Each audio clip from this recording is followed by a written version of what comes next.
шүүгчдийн дунд үнэхээр дабл стандарт гэдэг зүйл байдаг уу? Металл багийн уналт. Мөн дэрэс нь Эрдэнэ цогтын 3 жилийн гэрээ. За ингэ шууд ярианд орцгоё. Basketball Kardashians episode 26. Powered by Airplane. Аяли хөгжи.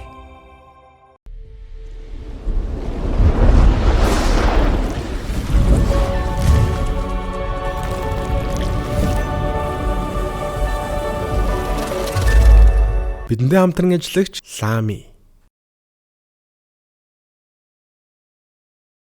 Бидэндээ хамтран ажиллагч Cool Kicks UB Sneaker Store.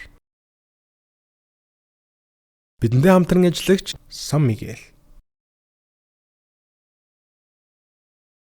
Бидэндээ хамтран ажиллагч Superus H2.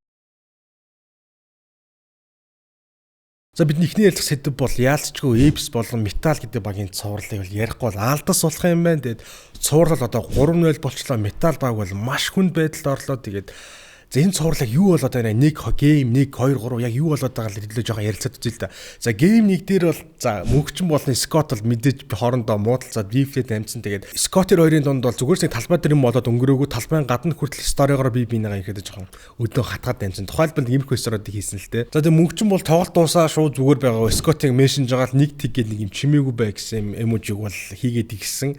За тэгсэн бол Скот бол миний мэдхээр бол энэ лигийн туршны хинтээч муудалцахгүй ерөөд айгүй nice guy байгаа гэсэн шүү дээ талбай дээр тэлмэг тэрж мөврөөч юм өдрийн дондор тэнгууд окей одоо л плей-офф одоо шал өөр гэдгийг бол бас хангалттай харуулж гэж би бол бодож байна. Шууд тэр сториг нь шууд үлгэж авал never too high never too low see you on Sunday Lil Guy гэд бичсэн ерөөд бол те. За би бол юу ч дутуу болон юу ч илүү хийдгээ би бол яг л хийдгээ чамтай бол те бүтэнсэн дуулзыг жижигхэн залуу минь гэд тэрийг бол тэгсэн мөгчин дахиад стори хийгээд амжсан. Win Diesel-ийн эможиг тавьж байгаа. This is Mongolia гэх анхаарлын тэмдэгтээ тавьсан байдгийн. Тэгээд мөн дээрээс мөгчин бол бас ийм одоо шүүгч рүү ийм биш шүүгчний хамгаалагч руу ийм зүрхийг бол гаргаад ордноос бол хөөгцсөн бэл. Энэ бол одоо тэгээд зүрхүү юу сайн мэдэхгүй байна те ийм болсон. За мөн дээрээс нь мөгчин бол шууд тэр дорол ахиад хөөгцөн. Гэхдээ өөрөөсөө болсон уучлаар ахиж хөөгдөхгүй гэдэг бас хөнгөн маазраад амжсан билээ. За окей эхний тоглолт бол ингээд дуусч байгаа. Яалтчгүй төгсгөлд бол Эпс баг бол тоглолтын төгслийг сайн хийгээд бол дууссан. За окей хоёр дахь тоглолт. За энэ тоглолт бол үнэнхээр ярих зүйл ихтэй болсон л да. За мэдээж за окей эцсийн мөчөд бас Эпс баг бол хоцсон. За гэхдээ энэ тоглолт нь яг юу болоод ямар үйл бодол явдлууд болоо гэдэг бол өнгөрсөн 7 хоногт бид нар бол хангалттай харсан л да. Жишээлбэл ерөнхийдөө шүүлт бол тоглолтын эхнээс яг үүндээ жоохон мэдрэмжгүй шүүлтүүд маш их байсан үгүй байсан. Би бол тэрийг 100% хүлээн зөвшөөр металлын талд бол харамсалтай эсвэл шудраг бус гэмээр шүүлтүүд бол маш их байсан. За тэгээд тоглолтын яг 4-р сүүлийн 4 минутанд бол тулуу бол яг 6-аас гიშгээд за гიშгэд би бол тэрийг яг үнэхээр хараагүй заяа яг одоогоор гიშгсэн гэдэг зураг бол яг бүр officially бол хараагүй байгаа. Ямар ч тач гიშгсэн гээд тоглолт ингээд металлын тамирчид ингээд сэлгээний тамирчид босоод ингээд хөөе наа чи гიშглээ гэдгсэн чинь бол тэрийг бол тоогоогүй өнгөрөөсөн. За яг төдөөдөлгүй түүний дараах моментод орол төлөөнгөө тамирчин бид гэдэг одоо манай лигт бол бас маш улаан олон жил тоглож байгаа юм дуршлагтай тамирчин байгаа. За тэр болохоор үлзээр өгчээр болохоор санаатаа алдаа хийгээд техник алдаа бол авсан. Тэн дээр бол ялцч хөл тавьсан л харагдчихлээ. Надад бол энэ бол миний л харсан үнцэг. Тэгээд та бүхэн бас юу гэж харсан тэр үнцгийг бол хуваалцаарай. Миний хувьд бол тийм байсан. За тэгээ яг тэр шийдвэрийн дөнгөж дараа бол их баясгалан гэдэг тоглогчийг бол би ихэд бол маш тийм тогтун таймтай талбай дээр ихэд маш юм сэтгэл зүг хэн чаддаг тоглогч гэж бол ер нь боддог. Мэдээж яхаа тамирчин бол шатах бранк гарах үе бол байна. Тэгээд би бол шүүгчд яг юу ч хэлсийг мэдэхгүй. Гэхдээ яг одоо энэ зургийг харуул ирэхэд шүүгчдийн барыг нүүрэн дээр тулж байгаад бол нэг юмыг бол хэлсэн байлээ. Яг юу хийсэн бол би мэдэхгүй. Гэхдээ нэлээд хурц юм хийсэн байгааг бодоход бол техникийн алдаа авсан. Тэгээд за тэгээ хамгийн гол нь бол за миний санахаар бол одоо NBA-д ч вэ, ер нь Монголын лиг ч иймэрхүү үйл үзэгдлийг бол маш ховор харсан. Тамирчид нь тоглолтын дундуур бол талбайгаа орхиж авсан, бүр ахлах тасгалжуулагчтайгаа нийлээд. За миний санах юм бол Завхан Бродерс баг бол нэг удаа бол ингэж тоглолтыг бол орхиж гарч ирсэн яг дундуур. Энэ бол мэдээж шүүлттэй л холбоотой асуудал. Ерөнхийдөө бол яг нэг үлзээ бол техник алдааныхаа спортын бус алдааныхаа шийдэлтийг шийдэхээ зогсож байхад бол талбайгаа шууд бүүнээр гараа авчихсан. Тэгээд бүр яг юу болсныг бол мэдэхгүй. Би бүр тайлбарчсан хүртэл шокроод би хүрт үзчихсэн. Би хүртэл ихэд юу болоод байна гэж бодоод тэнгууд за ингээд дуусаагүй хамгийн бол яг онцгой юм нь бол эхлэег байна. Зарим нэг металлынхан бол ингээд түр гараад явах хооронд бол Эпсийн тамирчид талбай дээр байсан. Тэгээд усны сав шийдсэн үзэгчид энэ тэндээс одоо энэ орг үйлдэл бол одоо уг нь спортын төв ордонд болдог лигтэй хамт дуусчаагүй юм уу? Би бол Энэ дээр бол тамирчдыг буруутгах ямар ч арга байхгүй. Энэ бол цэвэр дээр үзэж байгаа орг хүмүүсийн бол буруу гэж бол бодож байна. Тоглолт бараг 4-5 минут бол завсарлсан. Тэгээд ямар ч тач эцэст нь бол металлын тамирчд бол буцаж орж ирсэн тоглолт үргэлжлсэн. Гэхдээ тоглолт бол иймэрхүү нөхцлөөр үргэлжлэнэ гэсэн. Металлын тэр усны сав шидсэн үзэгчд бол талбайг чөлөөлж тоглолт үргэлжлэнэ гэдэг тиймэрхүү байдлаар бол шийдвэр гаргаад тоглолт цаашаа үргэлж яваад яалчгүй төгсгөлд үнэхээр Эбс баг бол төгсгөлөөс сайн хийгээд хожиж чадсан. Энэ дээр бол аль нэг юун дээр бол гихгүй. Гэхдээ үнэхээр шүүгчдийн дабл стандарт гэдэг зүйл байдаг уу бол би бол анх удаага л мэдэрлээ, харлаа, үзлээ. Та бүхэн Болбаатарын жишээг бас санаж байгаа шүү дээ. Шүүгчдийн биед бол мэдээж плей-оффын үеэр бол гар хүрсэн бол би тэрийг бол 100% хүлээн зөвшөөрн. Тэгээд 2 жилээр бүхэн карьерийнх нь одоо оргил 2 жилээр бол тэр хүнийг бол бандсан. Харин их хойсгалангийн хувьд болохоор бас мэдээж шүүгчдийн биед бол хүрээгүй. Гэхдээ ерөөдөө нүүрэндээ тулаад маш тийм seriously үйлдэлийг бол гаргасан. Тэгээд бол нэг тоглолт болон 600 мянган төгрөгөөр бол торгуулсан. Тэнгууд энэ дээр нэг одоо нэг юм надад бол шудраг бус санагдаад байгаа байхгүй. За тэр их хойсгалангийн гаргасан үйлдэл бол би бол юм хэлэхгүй болоод өнгөрсөн. Окей, сагсан мөгд ийм зүйл тохиолддог. Гэхдээ яг шүүгчийн талаас харуул яг ямар хүнд нь холбооны дээр гаргаж байгаа шийдвэрээс ямар хүнд нь 2 жилээр бандаад ямар хүнд нь нэг тоглолтоор үнжүүлээд тэгээд 600 мянган төгрөгөөр торгоод байгаа гэдэг бол би бол үнэхээр ойлгоогүй. За энэ дээр бол та бүхний санаа бодлыг бас сонсохыг хүсэж байна. Тэгээд мөн дээрс нь Metal Box бол 4 сая төгрөгийн бол торгуулийг ногдуулсан. Мөн дээрс нь тамирчин дүлгөөнд болохоор 800 мянган төгрөгийн торгуулийг бол оногдуулсан. Окей, энэ бол шудраг шийтгэл байсан. Харин шүүгчнэр яагаад тоглолтын дараа ч юм ингээд албан ёсоор бид зарим нэг иймэрхүү шүүлтэн дээр алдаа гаргасан гэд одоо тэр толгойн гişгдэг замуус мөн дээрс бас нэг ийм зураг байлаа. Энэ уугагийн жижигийн NBA-д бол KD-ийн зураг бол бид шүү дээ. KD-ийн ийм нэг алдартай iconic үйлдэл байдаг. Тэгээд энийг бол бас санагдуулсан үйлдэл бол босон. Тэгээд энэний дараа шүүгч нь бол мэдээж NBA-д бол бидний буруу гэдэл буруу хүлээсэн бол манад шүүгчд яг тийх үнэхээр боломжгүй байгаа болов эсвэл ёс журмынхаа тийм дөрмөндөө тийм байд юм бол би бас сайн мэдэхгүй байна. Ямар ч тач ерөнхийдөө лигийн түүхэнд бол 3-0-оос 90-90-д 4-3-аар хожижсэн тохиолдол бол байдаг уу? Би бол үнэхээр мэдэхгүй. Миний бодлоор бол байдаг байх гэж бодож байна. Тэгээд мөнэрс нь бол нэг зүйлийг бол үзэгчтэй бол сануулгах нь бол зүйтэй гэж бодож байна. Бидний бэлтгэн хүргэдэг бол basketball Kardashians гэдэг энэхүү gossip content маань бол ерөнхийдөө бүх мэдээлэл нь бол албан ёсны бус байдаг шүү. Бүх одоо их сурвалж биднээс сонсон шуу мэдээлэл бол албан ёсны мэдээлэл манайх хүргэдэг. Манайх бол шуум, сенсац, шар мэдээ, gossip ч юм уу аль болох тэр бүх талаас нь бол та бүхэнд бол мэдээллийг хүргэхийг зорддог. Тийм учраас тэр талаас нь та бүхэн бас манай контентийг үзэрэй гэж бол хүсэж байна. За ингээд шууд дараагийн сэдвээр харцгаая. Бидэнтэй хамтран ажилладаг Super Ash 2-оо авсан биеийн шингэнийг хамгийн хурдан хугацаанд нөхөх үйлчлэгээтэй юм байлээ. Тэгээд та бүхэн бэлтгэл сургуультай аль хөсөө гарсныхаа дараа Super Ash 2 усыг хэрэглүүл биеийн шингэнийг хамгийн хурдан хугацаанд нөхөн. Бидэнтэй хамтран ажилладаг Super Ash 2-оо. За харин бидний дараагийн ярилцах цуврал бол Сэлэн Боднос Зулан хасын хөлгүүд багийн хоорондын цуврал бол болж байгаа. Тэгээд за Cosmos маань бол бараг л Miat дээр бол бараг буцаад элээ явах бол тигтэй бол захиалцсан байсан байх. Тэгээд гейм 5 дуусаад бараг шууд явахаар байсан байж магадгүй гэж би бол бодож байна. За гэхдээ тэр тоглолтод бол за би одоо энэ тоглолтыг үнэхээр ойлгохгүй нь Ахмад Гилберт. Нэг тоглолтод надад бол Бин Сэмс болж харагдаад, нэг тоглолтод бол Джеймс Харден болж харагдаад байна. Надад бол Game 5 буюу 5 тоглолтод бол 40 оноо авсан Ахмад Гилбертийг хинч зогсоож чадаагүй, тэрний шийдэлтүүдийг бол хинч хамгаалж чадаагүй. За гитарын дуу бол утгаар Эмэрийн бол ихшгэлсэн. Касенс бол хийдгийг хийсэн 20 нэмэх оноо. Тэгээд бас Монгол тамирчтай Батбаяр, Базар гүр, Цэрэглэн Баатаргийн тамирчтай үүргийн тэр ройл тамирчтай үүрийг бол маш сайн биелүүлсэн гэж би бол хэлнэ. 1890 оны түүхтэй Испаниас гаралтай Саммигийн шар хэрэг нь Монголд албан ёсоор худалдаалагдаж аль хэдийнэ олонний таашаалыг хүртээд байна. Та бүхэн найз нөхөд хайртай дотны хүмүүстэйгээ тэмдэглэх баяр төдрүүдийн хамгийн гоё дурсамжийг бүтээн. Дурсамж бүтээг Тансаг амт Саммигэл бидэнтэй хамтран ажиллаж байна. За харин гейм 4-ийн тухайд бол бас нэг гоё момент болсон л доо. За 89 оныхны гайхамшиг гэд би бол ийм шүү нэрлэлчих гэж бодож байна. За Томих бол нэг тоглолтыг бол аваад гарсан. Харин гейм 4-ийг бол утгаараа сэргэлэн авах бол аваад гарсан л та.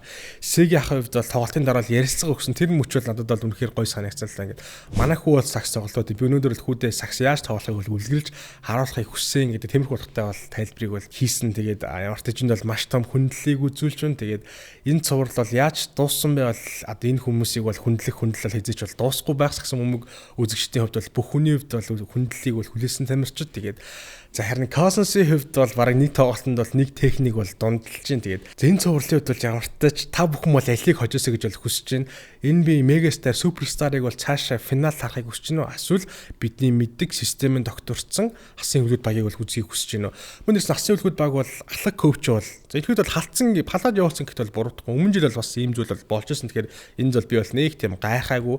Учир нь бас асуулгууд багийн хувьд бол том явах бол бас нэг хэвлэлийн урал дээр л ярилцсан өгсөн байсан л да. Манай багийн хувьд бол ямар ч тасгалжуулагч, ямар ч тамирчин, ямар ч легионер тамирчин ирээд явсан бол манай систем зарчим бол гажуудахгүй. Манай бол тоглолтууд үргэлжлэгээр үргэлжлэн, манайх бас гсан мөмөг бол үргэлжлэгээр үргэлжлэнэ гэдэг байдлаар бол хийсэн. Ялч ус харж илээ л дээ хөлгөөдөө бол явдаг систем явж илээ, тоглолтууд явж илээ, шийдэлтүүд явж илээ. Тэнгууд тусалжуулагч байсан ариун болт хувьд бол бас том боломж гарч ирлээ гэж бодож байна. Ямар ч бас түүнд баяр хүргэе. Одоо бол ахлах тасалжуулагчаар бол ажиллаж байгаа. Бараг үлрэл дуустал бол ахлах тасалжуулагчаар бол ажиллах байх. Тэгээд ямар ч сюрприз бариад бол хожлыг бол авч чадсан. Харин одоо гейм 6 бол хамгийн том хүлээлт байна. Ямар ч жин цувралт аль нь хожиход та бүхэн доор санаа бодлоо комментиг дүүлдээгээрэй. Гүргэлтийн хамгийн том дэд бүтцтэй платформ болох Freshback нь хаврын үлрэлийг тохиолдуулан мах болон бэлтгэсэн байгаа бүх бүтээгдэхүүнүүдэд 5-20% хямдралыг зарласан байгаа юм байлээ. Хугацаа нь 3 сарын 20-оос 4 сарын хооронд үргэлжилнэ.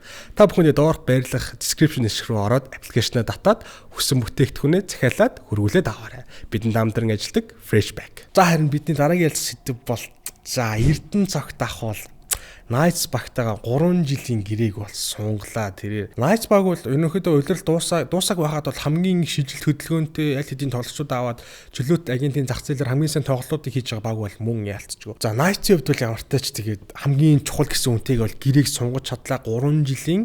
Би бол манайхан дүнгэнд мэдхгүй шүүн дээр би бол яалч мэдхгүй сонсоог учраас бол энэ дээр бол надад бол хэлэх зүйл алга. Гэхдээ би бол удахгүй мэдгийг хичээ. Тэгээд дараагийн 7 хоног дээр бол та бүхэн бас яг тэр дүнгээс сонсоо мэдгийг бол хичээе.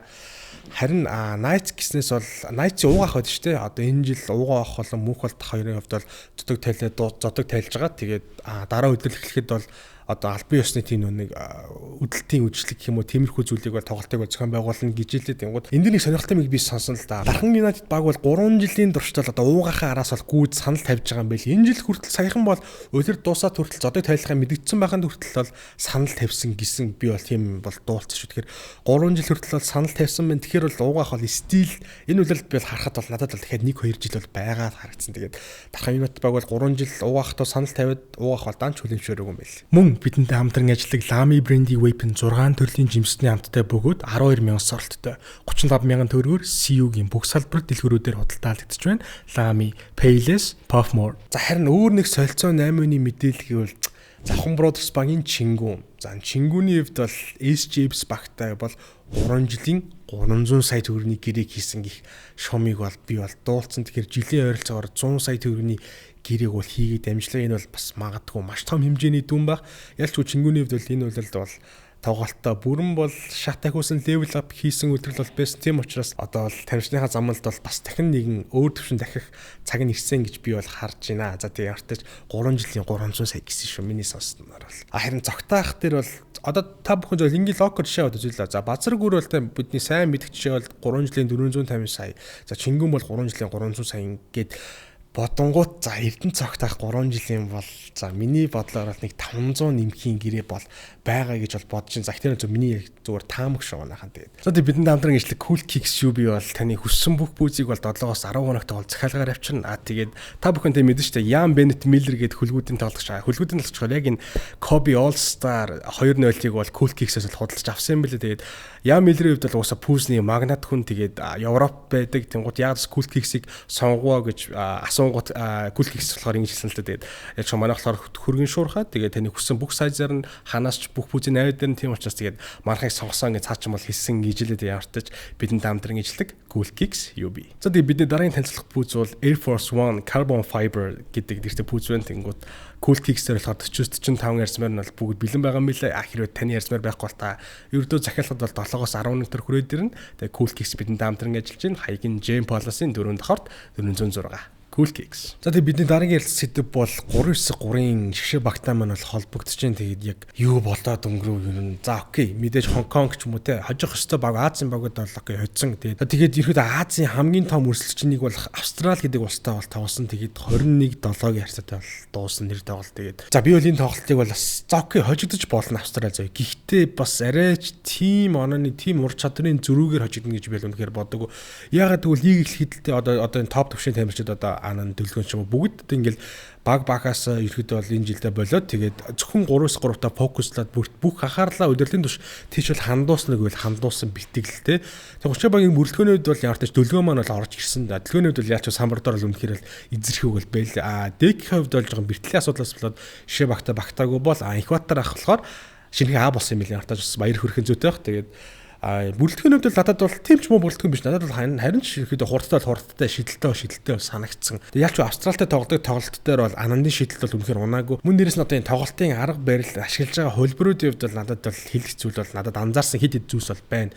За та бүхний мэдж байгаа Steve Sir гэдэг бас маш сайн тоодогч байсан тамирчин бол одоо Монгол шгшээ багийн 3-3-ын шгшээ багийг бол ахлах засварлагчаар ажиллаад явж байгаа. Энэ тэмцээнд бас тэгж явсан. Тэнгуут Steve Sir-ийн систем бол ердөөсөө Steve Sir өөрөө болохоор яг 3 шидэг слаа аваад 3 шидэг хэрэг тийм гүйлтэй catch and shoot загсан мөнгөөр тоглолтог бол яг тэр систем бол манайхтай тоглох гад дийлээ. Тэнгуут тэр нь яалтчгүй болохгүй. Дөök отгон жаргал хоёроор бол доор бол шахаж тоглосон тоглолт бол би тун ховор харсан яг үндэ. Тэнд зөрүүлсэн тийм хөлбөрүүдийг бол бараг байгаагүй шахуу гэж хэлэхэд бол буруу шүү яг үнэ. Тэгээд за энэ хожигдол бол мэдээж хамгийн сэтгэл гонсгоор хамгийн хэцүү байсан хүн бол ойлгомжтой тулгадагч. Тэгээд тулгадагч өөрийнхөө фэйсбүүкт бол нэг иймэрхүү постыг бичсэн байсан л да. Аз твдэж барахаа боллоо гэх 3 анхаарлын тэмдэгтэй. Монголын 3-3-ын төрлийн түүхэнд хамгийн хар өдөр болж байна. Маш их гашуудж байна. Миний хувьд мундаг залуустайгаа Аз болон далайн орны аваргад 4 финал шишээ тоглолт шалгарч 2 удаа алт 2 удаа мөнгөн медаль авсан түүхтэй юм аа. Аз ТV-ийн багтаа хожигдож үзээгүй байсан юм. 2020 онд финалийн шишээд хүчрхийг Австралийн багтаа хожиж авраг болоод юу болсон юм бүүмэд хөөгцөн. Тэгээд Монголын 3-3-ийн тактик систем бэлхийн багууд дагаж давтагдчихгүй тоглолтог юм. Бид нэг баг, бид нэг ус. Тим Монголиа гэдэг. Миний хувьд бол бас энэ бол үнэхээр харамсалтай. Яагаад яг тэр болж байгаа 3-3-ын тэр анх тэр хундаам суурны цэглээ тавилаа бүх систем тамирчдыг хөгжүүлсэн тэр хүнийг ингэж албанаас хөөснийг бол би одоо хүртэл яг үндэ ойлгодог. Тэр бол миний бодлоор хамгийн буруу шийдвэр байсан байх би шууд л хэлчихэ. Тэг хэдүүлэл одоо үр дүнг нь хангалттай харж ийн тоо илэрхийлж ийн тэнгууд бид нар одоо ранкаараа хэдтэй тэнгууд энэ тэмцээн дээр бол цаашаа яаж үргэлжлэх юм би бол үнэхээр сайн мэдэхгүй. Надад л бас яг итгэл төрж байгаа үгдэл би бол өөртөө эргэлзэж байна л да. Тэнгууд та бүхний санаа бодлол ямархуу н одоо манай 3-3 баг дээр ямархуу өөрчлөлт хийх үү? Бас яг нэг отхон жаргал гэх тэр хүнийг бол бас муулаад постод яваад л дээ.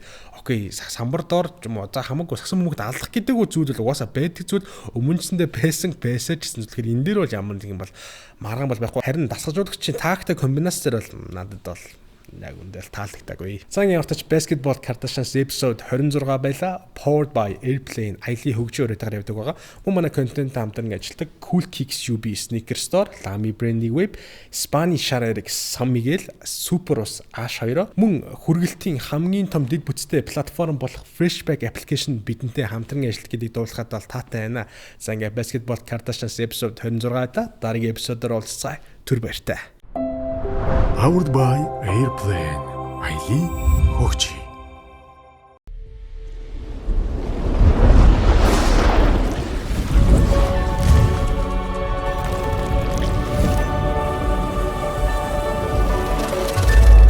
Бидэндээ хамтран ажиллагч Lamy.